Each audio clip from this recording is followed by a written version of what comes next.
Bienvenidos a la tercera clase, la tercera parte de nuestros repasos de psicología general para lo del examen 2021. Vamos a hablar, el tema de hoy central sería la de inteligencia. Vamos a ver qué es la inteligencia, qué teorías han sido esenciales para tener ese término de inteligencia y cómo se han investigado, ¿verdad? Pero iniciamos con que la inteligencia se refiere a la habilidad o habilidades implicadas en el aprendizaje y la conducta adaptativa.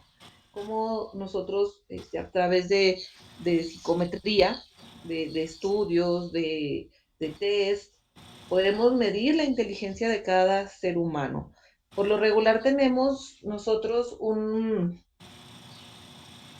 se llama es como una gráfica que se llama la campana de Gall. Ahí nosotros podemos ver cuando una persona está por debajo de la media o superior a la media. Casi por lo regular nosotros estamos en un parámetro aceptable, que sería pues en normal, se dice normal. Y si existen algunas personas o todos conocemos por los medios de comunicación, por la misma escuela o la educación, que hay personas que tienen su inteligencia muy, muy elevada. Puedo decir que hay niños que tienen 4 años, ya te saben leer, ya te saben escribir, te saben hablar varios idiomas. Entonces, cuando un psicólogo empieza a medir su nivel de inteligencia, pues se da cuenta que está a unos puntos más altos que la población general.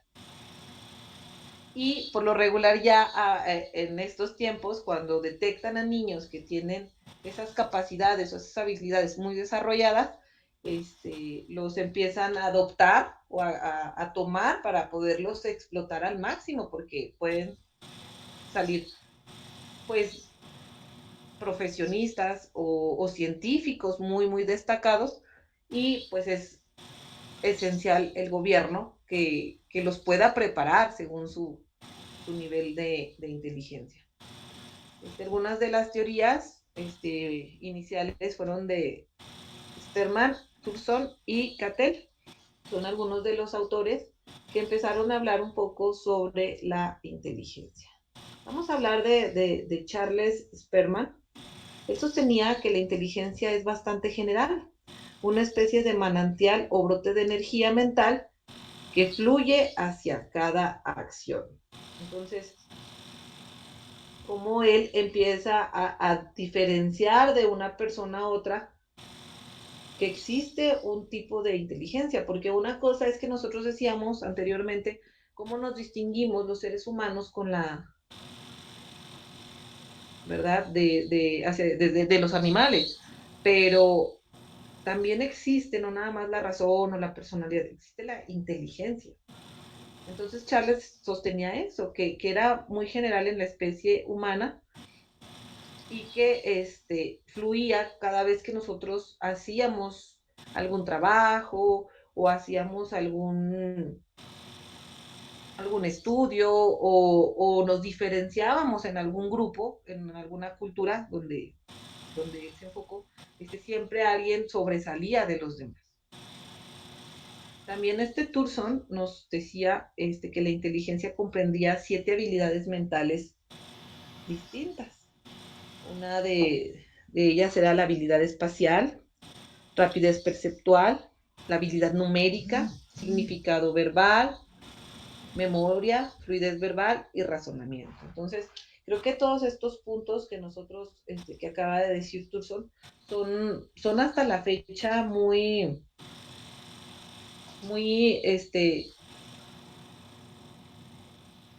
muy, muy notorios, ¿no? Dentro de un aula tú puedes notar mucho cuando tienes un compañero que se le facilitan las matemáticas, cuando tienes una compañera o compañero que tiene una habilidad de convencimiento hacia otros y dices, no, pues va para abogado, ¿verdad? O una fluidez verbal. Yo recuerdo mucho cuando yo estaba en la prepa, llegó un muchacho de Pachuca, Y recuerdo que desde el momento en el que él se sentó, él se convirtió en el líder del salón. Hablaba con los maestros, los cuestionaba y como yo les decía anteriormente, tenía un pensamiento muy analítico y muy crítico. Él tenía una habilidad para retener todos los contenidos que los maestros le decían y también era muy sociable, o sea, él no era apartado, porque uno dice, ay, pues no, es que los más inteligentes o los nerds siempre están apartados, o sea, no, nada más están entre ellos y a veces nos ayudan o no nos ayudan, pero no, él estaba muy, muy abierto en todos el tipo de relación con los demás compañeros. Él jugaba fútbol, él estuvo en Pachuca y pues no sé, en algún nivel alto de fútbol, y siempre se destacaba por puro 10 10 10. Ahorita, no era matado, o sea, porque hay muchos que se matan y que memorizan y que pasan así la escuela, como en las calificaciones y todo, pero él no, o sea, él tenía ese nivel de inteligencia superior, un poco superior a los demás. Ahorita él está en México, me parece que él está de entrenador, ya está reconocido profesionalmente y él lleva con él bastantes equipos de fútbol. No recuerdo bien en qué equipo estaba o está ahorita. Entonces ha viajado a nivel internacional y nacional como un muy buen director, ¿no? O un buen entrenador. Entonces nosotros notábamos o cómo se destacaba él en muchas áreas. También otro de los teóricos, como Cattell, él le llamaba a la inteligencia cristalizada, él hablaba de la inteligencia cristalizada, donde incluía habilidades como el razonamiento y habilidades verbales y numéricas. ¿Se fijan? Que era muy parecido a lo que decía Thurston. Había una inteligencia fluida, es decir, habilidades como la imaginería espacial y visual, la habilidad para advertir los detalles visuales y la memorización. Es lo que yo más o menos les comentaba. Él a través de los sentidos, como comentábamos, a través de la visión, él veía las cosas, no, por ejemplo, tú podías ver pues un bote, ¿no? Y él veía más que un bote, él veía a lo mejor un instrumento para poder transportar cosas, a lo mejor un instrumento musical, él sacaba provecho a las cosas que podías visualizar. Sus habilidades se desarrollaran de gran medida, entonces podía pasar bastante tiempo y podías preguntarle, oye, ¿recuerdas tal día que nos vimos? Ah, sí, se acordaba fechas, se acordaba horas, se acordaba detalles de sucesos que habían pasado, que a lo mejor para nosotros es un poco difícil recordarlos, pero ellos tenían este tipo de habilidad. Entonces, la inteligencia es muy bonita, es bonita porque todos no significa que ellos son los inteligentes, sino que todos tenemos un CI de inteligencia que podemos seguirla desarrollando cuando nos vamos preparando académicamente, cuando trabajamos, cuando salimos, podemos hacer ejercicios mentales y no desperdiciar nuestra inteligencia con cosas que no nos sirven, o sea, podemos estar todo el día en el Facebook, podemos estar todo el día viendo series, o sea, no le metemos para que nuestro nivel de madurez cerebral o de nuestro conocimiento empiece a crecer, ¿verdad? Y nosotros, cuando damos cursos, los psicólogos educativos, siempre ellos a la hora de ver a los alumnos, les hacen unos test que se llaman un test de inteligencias múltiples. Como decía también otro teórico que se llama Garner, él es muy sonado, él es muy reconocido, porque él encontró que existen 8 tipos de inteligencias en los seres humanos. O sea, no puedes tener la misma inteligencia que tu compañero de al lado, al contrario, o sea, cada quien tiene su propia inteligencia.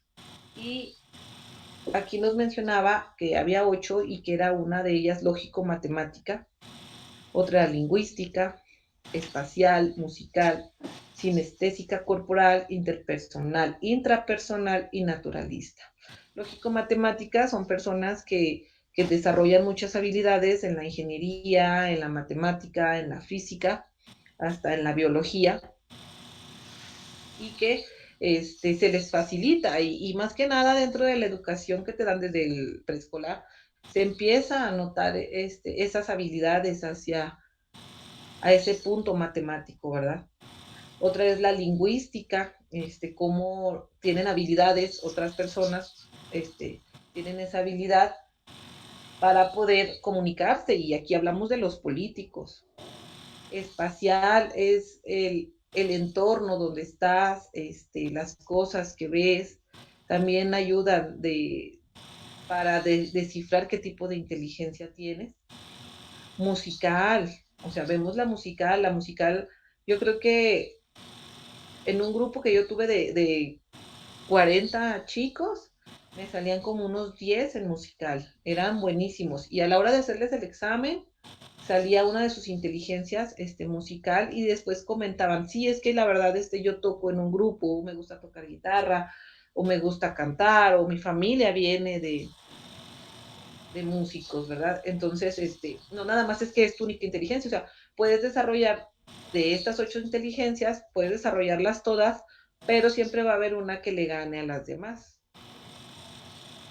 La corporal son personas que a través del tacto, al tocar las cosas, ellos aprenden de esa manera. Y los dentistas son muy creativos y ellos necesitan estar moviendo las manos, estar sintiendo y estar analizando. Entonces, a través de los sentidos y es a través del tacto.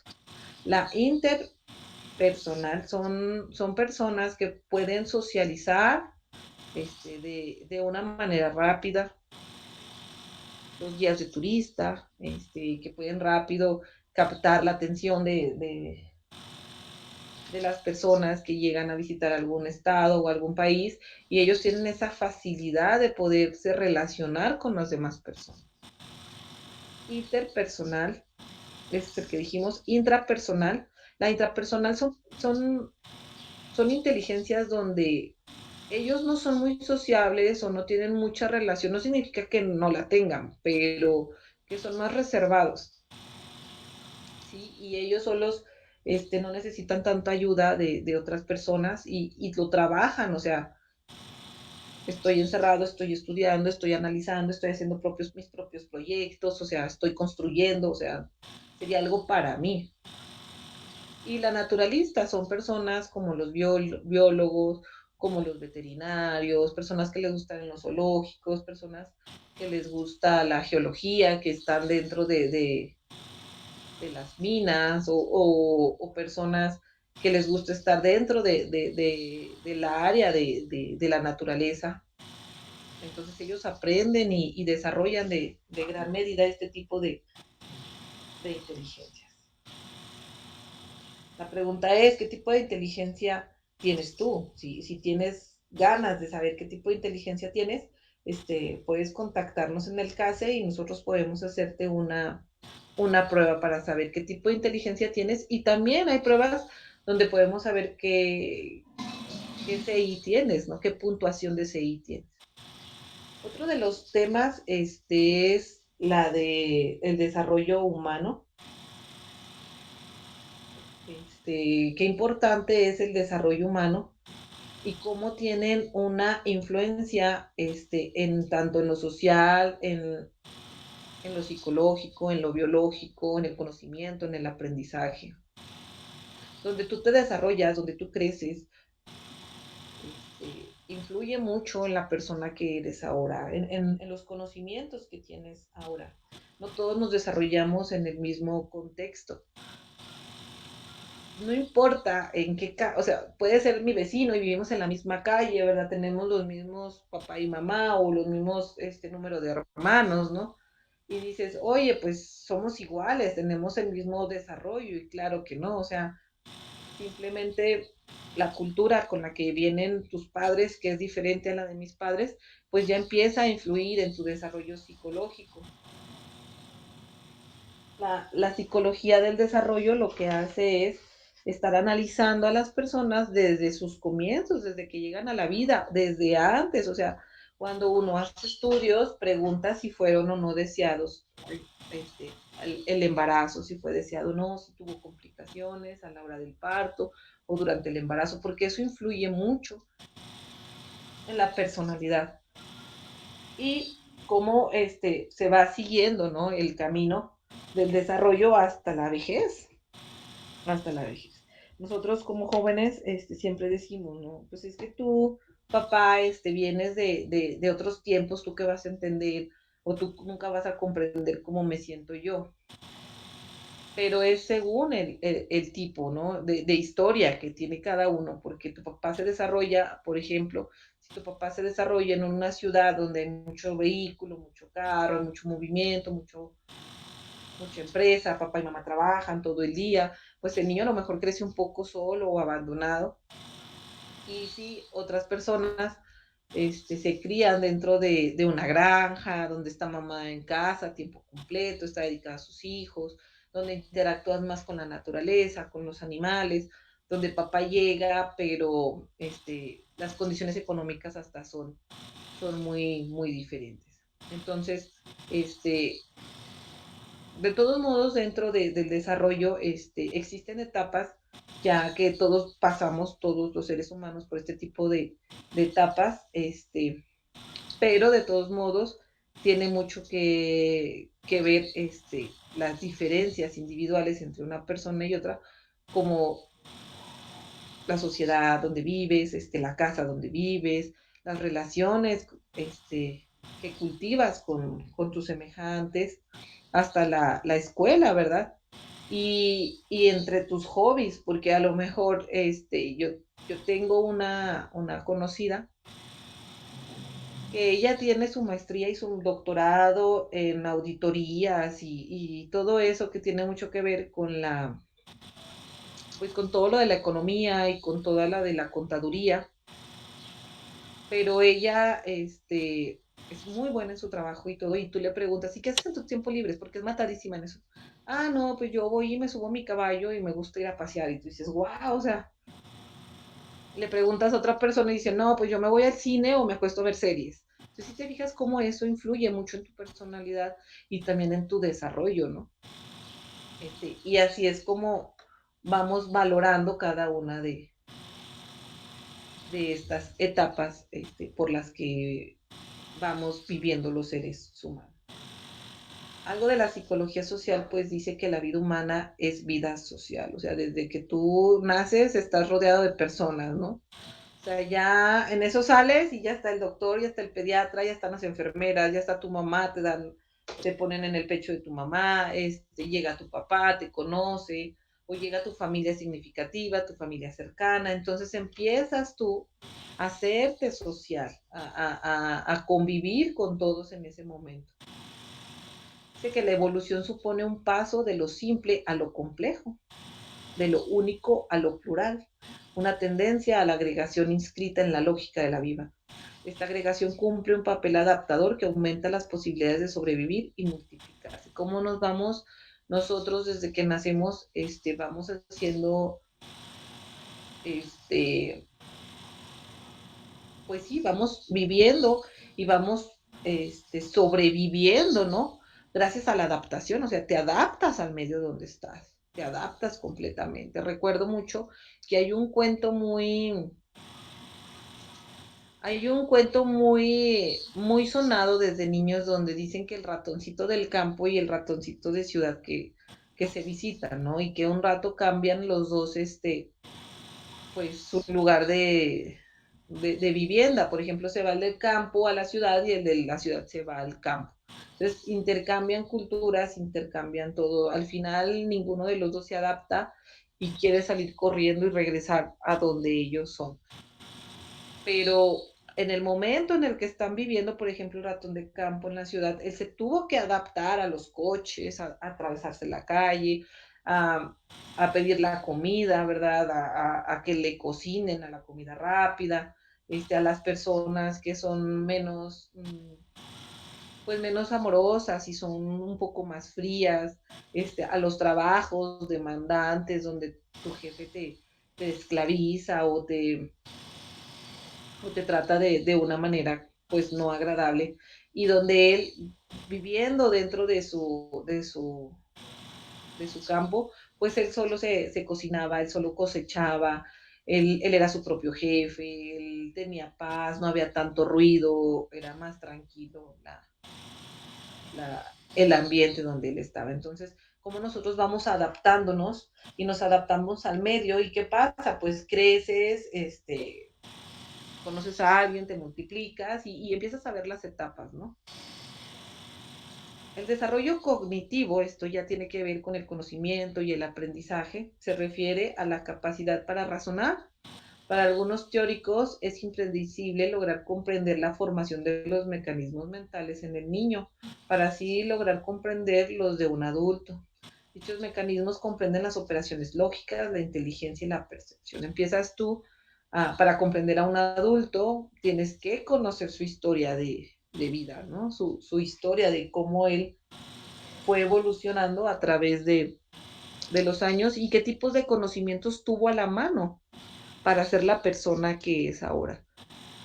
Jean Piaget, yo creo que si han escuchado a Piaget, Piaget es un teórico muy importante que hasta ahorita se ha seguido todos sus, pues sí, todas sus investigaciones basadas en el desarrollo del niño. Y él nos hablaba que ellos pasaban por una etapa sensorio-motor. Posteriormente, los niños iniciaban con su función simbólica, lo cual permite al infante construir conceptos e imágenes que sustituyen a las sensaciones directas. En otras palabras, se construyen ideas basándose en el pensamiento mágico. El niño puede, tú le puedes decir, no, esto es un lápiz, pero si él quiere, él le puede decir que es un avión. Entonces ellos piensan de una manera mágica, de una manera más abstracta. Ellos pueden darle vida a cualquier cosa que tú les muestres y pueden darle diferentes significados. Entonces es muy importante dejar que el niño conozca, ¿verdad? Y se adapte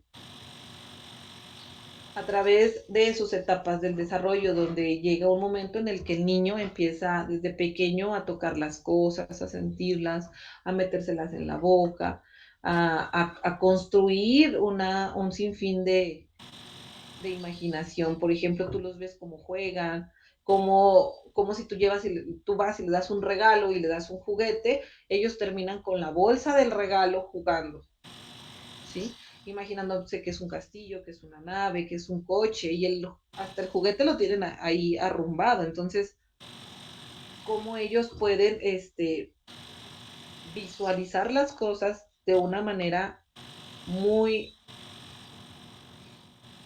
Pero cuando llegas a la adolescencia, ahí es la etapa que marca el comienzo del desarrollo de procesos de pensamiento más complejos, ya que aprenden a operar mentalmente construyendo ideas o elaborando preguntas por sí mismos, analiza o compara diferentes opiniones, no requieren de tener físicamente objetos o hechos para darle solución debido a que tienen un pensamiento abstracto desarrollado, operaciones formales.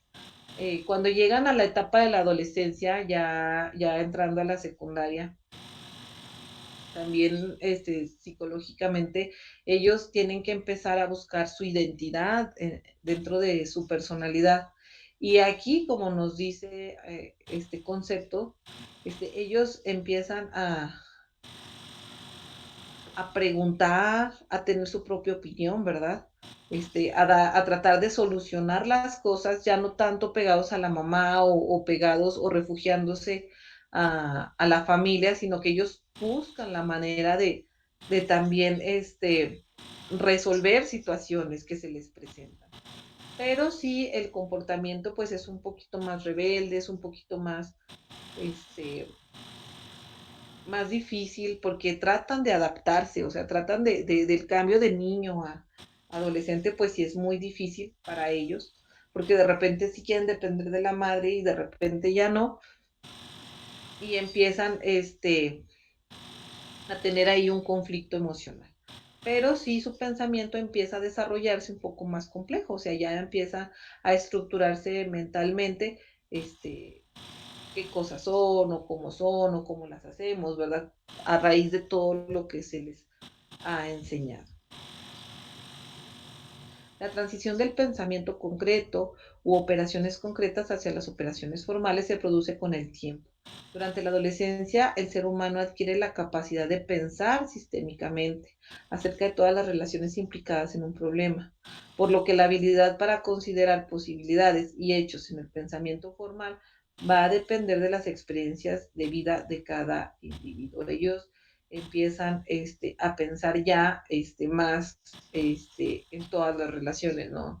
Si tienen un problema tal vez en la escuela, ya empiezan a ver qué más factores influyeron para que existiera ese problema, no nada más se cierran a, hubo un problema y ya, se acabó, o sea, es como los niños, ¿no? Me quito mi lápiz y me quito mi lápiz y me quito mi lápiz. Y tú le puedes decir sí, pero te puedes dañar cuando corres, te puedes picar, puedes tener una... No, no, no, me quito mi lápiz. Entonces, totalmente así, ese es su pensamiento de ellos, me quito mi lápiz. Y aquí ellos ya empiezan a ver más situaciones, ¿no? No, pues sí, es que me lo quitaron porque a lo mejor no era mío, porque era de un compañero y ese compañero lo obtuvo con su dinero, lo compró, se lo regalaron. Entonces empiezas ya a tener un pensamiento un poco más formal y también toda la experiencia de vida que has tenido influye mucho en la forma en la que estás solucionando este tipo de situación. La juventud es la etapa comprendida aproximadamente de los 18 a los 25 años de edad. Durante este periodo el individuo se encuentra más tranquilo con respecto a lo que fue su adolescencia. Recuerdan que les decía que entraban en un conflicto de no saber quién eran y del paso del niño a adolescente. Aquí ya empieza la juventud, pero sí nos dice que aún no llegan al equilibrio de la adultez joven y es más reflexivo y analítico. Tiene ideas e iniciativas propias, es capaz de dirigirse más objetivamente a la realidad, los valores empiezan a tener jerarquía, es capaz de distinguir las prioridades del urgente, asumen conciencia sobre la consecuencia de sus actos. Muchos jóvenes ya empiezan a buscar trabajo, a ser responsables en su trabajo, a saber que no hicieron bien algo y que tienen que solucionarlo, a desarrollar qué es el bien y qué es el mal, qué es lo correcto y qué no es lo correcto, según los valores que su familia les han inculcado y lo que ellos han vivido a través de todo este tipo de experiencias. Ya son un poco más flexibles, ya no están tan cerrados como en la adolescencia y y es donde ellos se están preparando para la vida adulta. Su pensamiento, no, no, bueno, seguimos. La adultez es la etapa de la vida entre los 25 a los 60 años de edad aproximadamente. Yo creo que yo ya estoy en la adultez porque ya tengo 26 años, no se crean. Bueno, el adulto normalmente alcanza la plenitud de su desarrollo biológico y psíquico, o sea, tu cuerpo ya también está desarrollado ya todos tus cambios hormonales que tuviste dentro de la adolescencia, pues en este momento ya se empiezan, ya se estabilizaron, ¿no? Y tu cerebro ha alcanzado la maduración. Esta época está caracterizada porque controla adecuadamente su vida emocional. Bueno, ya tiene metas, metas de decir, pues quiero una familia o quiero una pareja o quiero tener mi propio trabajo, mi propio coche. Entonces empiezan ellos ya más a formalizarse, ¿verdad? De lo que ellos quieren en su vida. Pueden afrontar sus problemas con mayor seguridad, se adaptan completamente a la vida social y cultural, ya tienen sus amigos de muchos años, ya no les da miedo socializar con otras personas, ya empiezan a buscar su propia cultura, a lo mejor si sus papás tenían un tipo de religión y ellos después de todo este proceso de desarrollo lo cuestionaban o buscaban alguna adaptarse o tener las mismas creencias, pues ya en esta etapa ya ellos deciden qué es a lo que quieren creer y qué no, ¿verdad? Decíamos, pues también forman su propia familia y pueden ejercer una profesión u oficio. tienen la capacidad de reconocer y valorar sus propios talentos y limitaciones. Eso es muy importante, que ya en esa etapa puedan ellos saber a qué habilidades tienes, qué talentos tienes, como qué no tienes. Si lo aceptas, si vas por buen camino, porque a veces llegamos a una etapa en la que pensamos que todo podemos y en realidad no todo lo podemos. Por eso hablábamos de las inteligencias y qué tipo de desarrollo tienes tú, ¿no? O qué tipo de facilidad tienes tú. A lo mejor para cocinar, eres muy bueno, pero eres malísimo para coser o para bordar o para hacer mecánica o para poner un foco o para otro tipo de cosas y saber hasta dónde tienes tus limitaciones. No significa que no aprendas o que no vayas a poder, sino que tus talentos están desarrollados en otra área, ¿verdad? Y ya en esta etapa, pues sí te das cuenta de todo eso. Empiezas en la etapa de los hijos y empezar el proceso y de dejar a un lado actividades que antes hacías y que ahora ves con más responsabilidad. Cuando llegas a la etapa del envejecimiento, bueno, ahí es un proceso normal en todos los seres humanos. Se inicia aproximadamente a los 60 años de edad y sus efectos varían considerablemente entre los individuos. Se caracteriza porque los músculos y las articulaciones tienden a hacerse menos flexibles, los huesos y músculos pierden masa, disminuyen los niveles de energía y de fuerza física, los sentidos se vuelven menos agudos y hay una progresiva baja de las cualidades de la actividad mental. El proceso de envejecimiento en los seres humanos se asocia a cambios en el sistema hormonal o a enfermedades o lesiones, etc. Llegamos a un momento donde dices, pues ya, o sea, toda mi energía después de 60 años, pues empieza ahora en declive, ¿verdad? Empieza a bajar tu energía completamente y todas las actividades que tal vez en las etapas anteriores eran muy fáciles para ti, ahora se te hacen muy, muy complejas. Pero pero eso no significa que tal vez estés triste o estés deseando ser la persona que eras ahora, sino que te estás adaptando al nuevo cambio a la nueva etapa en la que estás entrando dentro de la adultez. Entonces estamos hablando cómo inicia tu desarrollo desde que naces, cómo desde niño empiezas a hacer, a descubrir el mundo a través de tus sentidos, cómo a través de la adolescencia estás un poco en cuestión al mundo, en cuestión con tus padres, cuestionando todo, y es una etapa un poco más difícil, pero a partir de la juventud ya empiezas a estabilizarte. Entonces te estabilizas y empiezas a cumplir tus metas y empiezas a tener más metas todavía. Y no nada más metas para ti, sino metas a lo mejor para tu pareja o para tus hijos o metas académicas con tus alumnos o en tu trabajo. Entonces, en esta etapa, ahora también del envejecimiento, pues vemos que no nada más envejeces de manera física, ¿verdad? U hormonal, porque llegan a aparecer diferentes enfermedades, donde pues también te va dando un deterioro significativo, sino que también psicológicamente empiezas a decaer en algunas cosas, ¿no? Empiezas a deprimirte porque llegas a la etapa donde ya te tienes que jubilar, donde ya te tienes que ir, donde ya ya ahora tienes que descansar un poco más,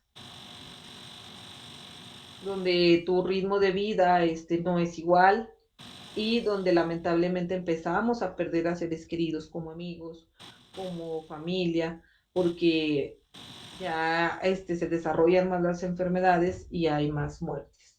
A continuación vamos a hablar más sobre el desarrollo biológico, cognitivo, psicosocial y socioafectivo a través de este pequeño video que dura 10 minutos, pero aquí vas a entender todas las etapas del desarrollo de una manera muy creativa y muy interactiva.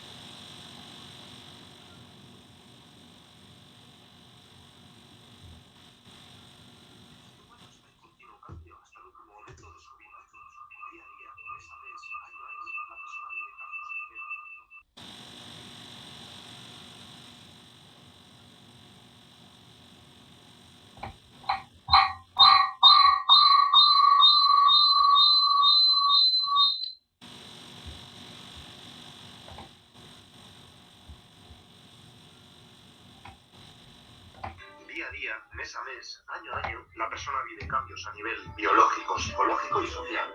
Te lo explico desde el principio. Contamos nuestra vida en años desde que nacemos. Sin embargo, la vida empieza más o menos los 166 días antes, justo en el instante de la fecundación.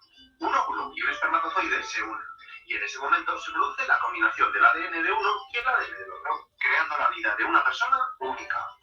En los siguientes 9 meses se da la transformación más grande y rápida de la persona.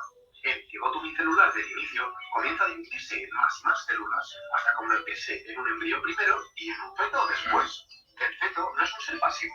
Se mueve, responde a estímulos externos e internos, y al final del desarrollo prenatal ya le empiezan a funcionar los sentidos. Y todo eso dentro de la tripa. Y entonces llega el día del parto. El bebé nace del vientre de su madre. Ahora fuera, aunque ya como ser autónomo, sigue siendo totalmente dependiente del adulto, para todo. Sin un adulto, muere. Eso sí, a pesar de esa gran dependencia, el bebé nace con unas habilidades y mecanismos básicos. Te lo explico. Para empezar, nace con los 5 sentidos, inmaduros y selectivos aún, pero con los 5. Así puede recibir información del entorno. Nace también con varios reflejos, imprescindibles para sobrevivir. Succionar, buscar el pecho, agarrarse, son reflejos innatos. Además, dispone de un sistema de comunicación, uno muy potente, el llanto, para expresar que tiene hambre, le duele algo o quiere compañía. Eso quiere decir que goza también al menos de una emoción, la angustia, que le lleva a pedir ayuda cuando la necesita. Y algo importantísimo, nace con curiosidad por el mundo que le rodea. Bueno, pues a partir del primer día de vida, gracias a la ayuda del adulto y las interacciones con él, estos recursos básicos se van haciendo más y más complejos. Ya verás. Los sentidos se desarrollan y maduran rápido. La vista tarda un poquito más. Los reflejos dan paso a movimientos intencionados y habilidades motoras nuevas. Hacia los 6 meses consigue desplazarse de alguna manera, pateando o caminando sobre sus larvas. Y al año, la mayoría consiguen andar. Esto les abre un mundo. Ahora pueden explorar el entorno como les plazca. Surgen en pocas semanas las 5 emociones básicas: miedo, ira, felicidad, tristeza, y luego las más complejas, como culpa, vergüenza o orgullo. La comunicación también, primero a través de apoyos y gestos, y luego a través de las primeras palabras. Y en esta época el niño desarrolla el apego. ¿Te suena? El niño se apega al adulto que le dedica horas, le cuida y le da cariño. Su padre o su madre normalmente. Es decir, establece con él un lazo afectivo que será de crucial importancia, ya que un buen apego le permitirá desarrollarse social y emocionalmente con normalidad. Cuando el niño cumple 2 años, aprende a hablar. Seguramente la tarea intelectual más complicada que tenemos que abordar. Un salto cualitativo en el desarrollo, ya que modifica la forma de relacionarnos con el mundo y de entenderlo. Y de esa forma, entra en la llamada infancia, que durará hasta los 6 años. Piensa en un niño de esa edad. ¿Qué está haciendo? Jugar. Y es que a esta edad se pasa todo el día jugando. Es inagotable. Que haga esto es crucial. Luego te lo explico. Déjame que te cuente antes que a lo largo de estos años el niño mejora de forma espectacular su habilidad motora. Corre, salta, trepa y también el lenguaje. A los 6 años conoce ya 10.000 palabras. Por otro lado, sus capacidades mentales se están desarrollando. Hacia los 3 años ya se identifica como niño o niña. Cada vez es más maduro. Pero pasa una cosa, que su forma de pensar es todavía subjetiva e imaginativa. Por eso deja al adulto sorprendido con sus cosas. Es como si tuviera un pensamiento prelógico. Si no,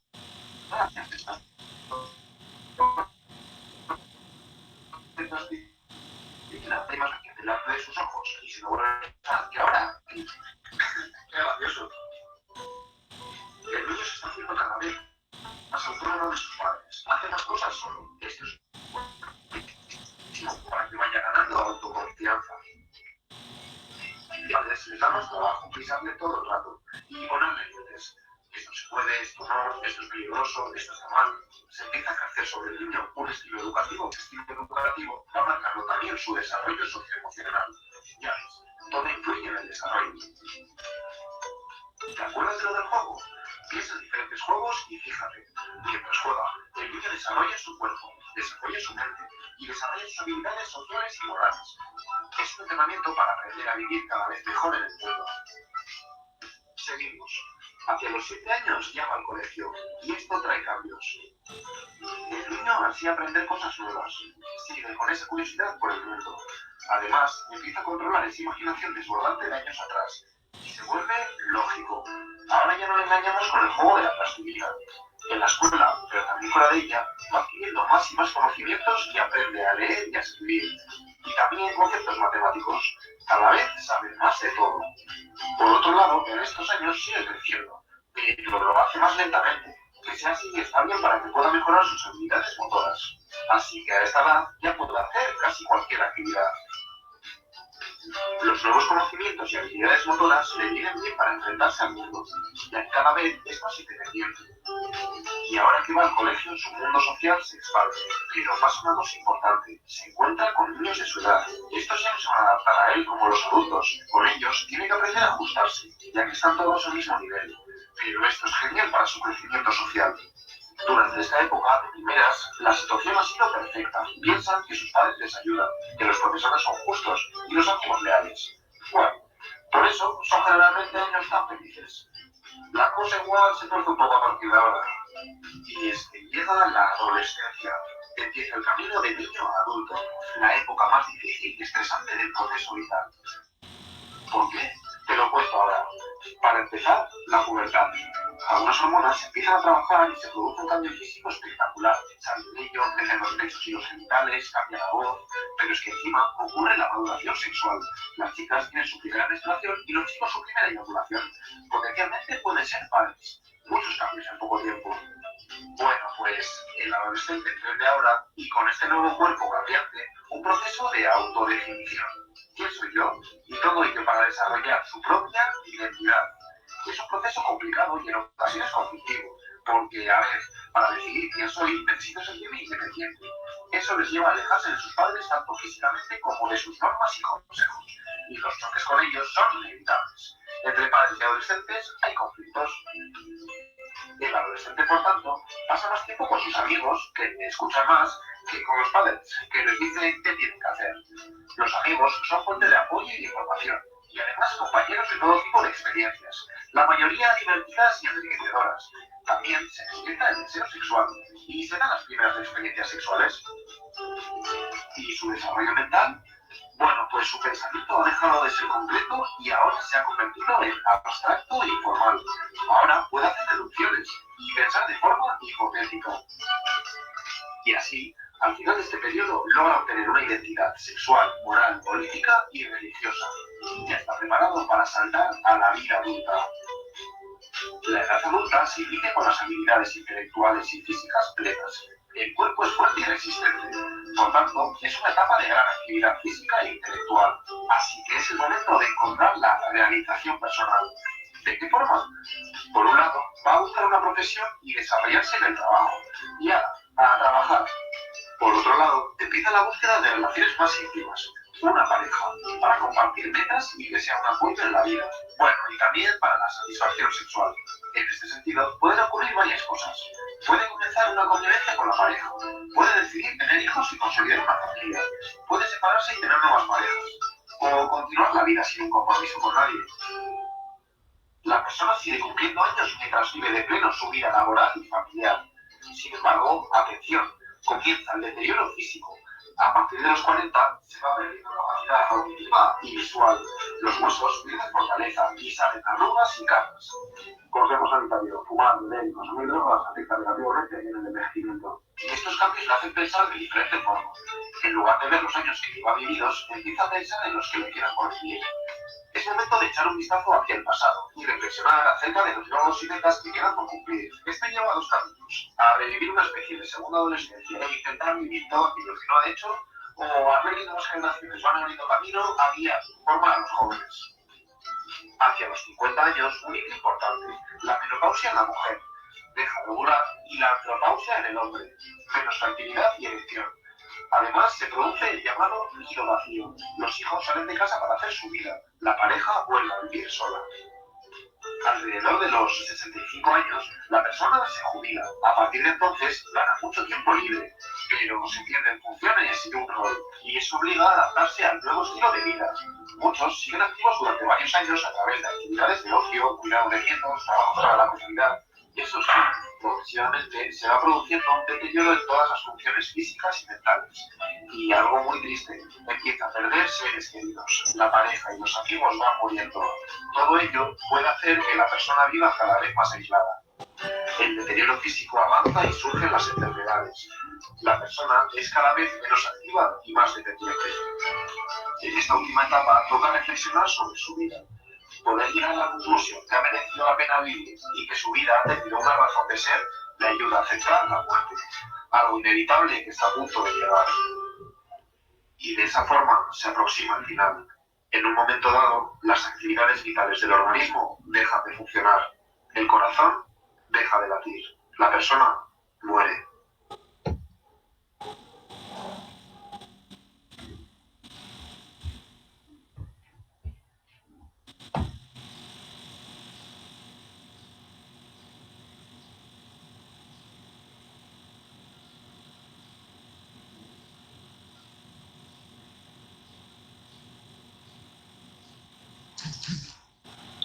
Bueno, que importante es conocer todos nuestros procesos psicológicos y nuestro proceso del desarrollo también físico, ¿verdad? En el ser humano. Y ahora los dejo de reflexión, chicos. ¿En qué etapa están a ustedes ahorita, verdad? ¿En qué etapa van y cómo quieren terminar todo su proceso biológico y psicológico dentro de su desarrollo? Vamos a hablar un poquito sobre las bases sociales de la conducta. La psicología social, los roles, posición y estructura de un grupo, normas y anomía. Psicología social es el estudio científico de cómo los individuos se comportan, piensan y sienten en situaciones sociales, es decir, en presencia real o implícita de otros. Eso dijo Baron, Weiner y Branscombe en el 2009. Todos nosotros, como lo mencionábamos, a partir de que tú llegas a este mundo, empiezas a estar dentro o interactúas de manera social. ¿Ustedes cómo están interactuando? Ustedes a la hora de estar en clase, en la hora de estar con la familia, pero sobre todo va a llegar un momento en donde ustedes van a entrar a una etapa donde tienen que a lo mejor empezar a trabajar o estar con más personas para tener una misma meta, en un grupo, ¿verdad? Cuando les dicen van a trabajar en equipo, ahí es donde empezamos a ver este tipo de roles. Bueno, para la psicología social, existen roles, estructura de un grupo, normas y sistemas de estatus. Los roles sociales son patrones de conducta esperados de personas en varias posiciones sociales. ¿Qué rol tienes tú, no? ¿Dónde estás ahorita? ¿Qué rol te toca? Bueno, y ahorita mi rol es ser un estudiante. Mi rol es ser el hermano menor o el hermano mayor. La estructura de un grupo. La estructura grupal consiste en la red de roles, vías de comunicación y poder en un grupo. Se estructura un grupo. Puede ser un grupo dentro de tu familia donde está papá, mamá, el rol de cada uno, hijos, abuela. En la escuela puede ser el rol del maestro, el rol del jefe de grupo, el rol de cada uno de ustedes. Y cuando hacen un grupo para trabajo también, pues qué tipo de roles van a ocupar, ¿verdad? Tú vas a ser el que va a investigar, tú vas a ser el que va a traer a lo mejor el material para hacer una presentación, tú vas a ser el que va a investigar esto en los libros, o sea, se empiezan a poner diferentes tipos de roles. Pero también existen normas, y una norma es un estándar ampliamente aceptado, aunque a menudo tácito, de conducta apropiada. A veces no nos gusta llevar normas, ¿verdad? Pero, por ejemplo, dentro de nuestra familia te dicen, bueno, pues aquí vas a respetar esto y esto para que tú estés bien dentro de nuestro grupo. Las normas suelen basarse en nuestras percepciones de lo que otros piensan y hacen. El papel de la percepción en el establecimiento de normas sociales ofrece un buen ejemplo de cognición social, el proceso de pensar en nosotros y los demás en un contexto social. Pese al hecho de que estamos inmersos en las relaciones sociales con otras personas todo el tiempo y podemos observar libremente su conducta, así como la nuestra. Comprender esa conducta es algo totalmente distinto.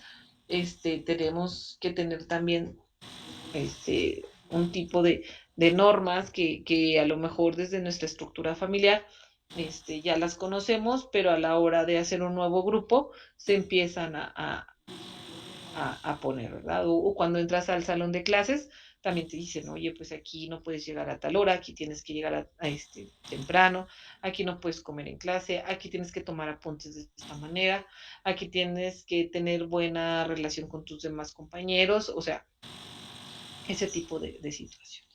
Y también dentro de la psicología social existen los sistemas de estatus que ellos estudian, donde el sistema de estatus establece quién tiene derecho a influir y quién la obligación de recibir y aceptar esa influencia. Como vemos, hay personas que son líderes y los demás dicen, pues tú vas a ser el líder, ¿no? Y tú nos vas a decir qué tenemos que hacer nosotros. Por eso dice, ¿quién la obligación de recibir, ¿no? Y aceptar lo que la otra persona haga. Entonces todos tienen diferentes sistemas de estatus. Además de definir roles, la posición social de una persona en los grupos determina su nivel social o nivel de poder e importancia social. Un nivel social alto concede privilegios especiales y respeto. Recuerdan que les recomendaba ver mucho la película del Señor de las Moscas. Habla también de este tipo de sistemas, de los roles, de la estructura de grupo, de las normas y los sistemas de estatus. Entonces la psicología social va dentro y va estudiando este tipo de situaciones que pasan en el ser humano. Factores sociales que influyen en la conducta individual y grupal. Relaciones, estrato social, persuasión, propaganda y asociaciones. Las personas que nos rodean no solo afectan cómo nos comportamos, también influyen en cómo pensamos en nosotros mismos y en los demás. Entonces, dentro de nuestra vida, como, como nosotros estamos desarrollados en lo individual, ¿verdad? Cómo nosotros somos, llegamos a un grupo nuevo o a hacer empezar a tener sociabilidad con otras personas y qué es lo que influye de nosotros. Influye nuestro pensamiento, influye también de qué tipo de familia venimos, cómo nosotros podemos resolver problemas o no, cómo también qué es lo que el otro grupo nos da a nosotros para podernos, para podernos acoplar a él o meternos con ellos, ¿verdad? Para seguir ese tipo de normas. La pertenencia a grupos cubre necesidades de comparación social, comparar tus acciones, sentimientos, opiniones o actitudes con las de los otros.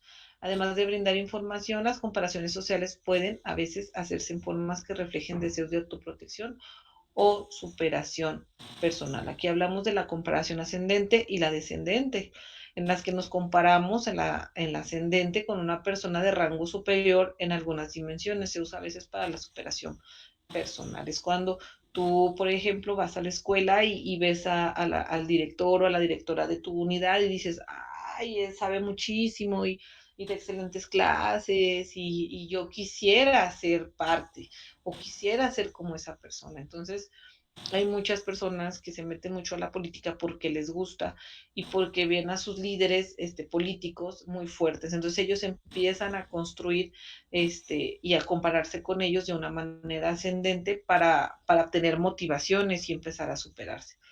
Y otro sería la comparación descendente. Dice aquí que te sientes amenazado con una persona de menor rango en algunas dimensiones. Podría ser que te empieces a comparar con los demás y que empieces a sentirte menos, y que no tengas más aspiraciones, sino simplemente que te guste estar, como dicen por ahí, en perfil bajo, o sea, estar en una posición abajo de los demás. Entonces, como nosotros tenemos diferentes características para pertenecer a los grupos y qué necesidades cubren para nosotros, ¿verdad? Existen diferentes grupos, como hay personas que pueden ser darks, hay grupos de deportistas, hay grupos también de sectas satánicas, hay grupos donde se juntan para, no sé si se han fijado, como clubs que tienen muchas cosas afines. También existen diferentes grupos como de oración y grupos no sé, de jugar ajedrez. Entonces tú mismo vas metiéndote a cada uno de los grupos, pero buscando qué rol vas a estar tomando, ¿verdad? Y qué comparación vas a estar haciendo. Entonces, hasta hoy damos por terminada la tercera clase y ya mañana finalizaríamos el tema de psicología general para el Exani 2021. Gracias, chicos. Bonito día.